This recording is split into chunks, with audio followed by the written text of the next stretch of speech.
ഈ ഹൃദയത്തിൽ ഭഗവാന്റെ പാദം കാണും. അതാണ് ഭട്ടതിരിപ്പാട് പറയുന്നത്, നിത്യം ചിത്തസ്ഥിതം നീ പവനപുരപതേ.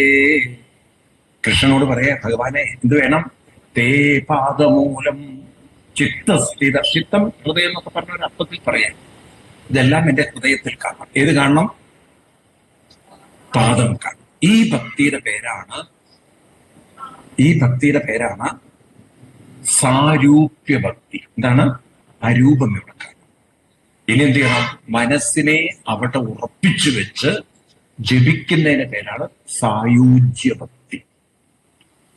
പാദത്തിൽ മനസ്സുറപ്പിച്ച് ജപിക്കുന്ന ജപത്തിന്റെ ആ ഭക്തിയുടെ പേരാണ് പറയൂ. അങ്ങനെ ജപിച്ച് എന്തുണ്ടാവും അറിയും? പാദം പോയി ബോധം ഉണരും. പിന്നെ നിങ്ങൾക്ക് രൂപത്തിന് ആവശ്യമില്ല. നിങ്ങൾ ആരിലേക്കെത്തും? എവിടേക്കെത്തും? ബോധത്തിലേക്കെത്തും. കാരണം ഈശ്വരൻ ബോധമാണ്.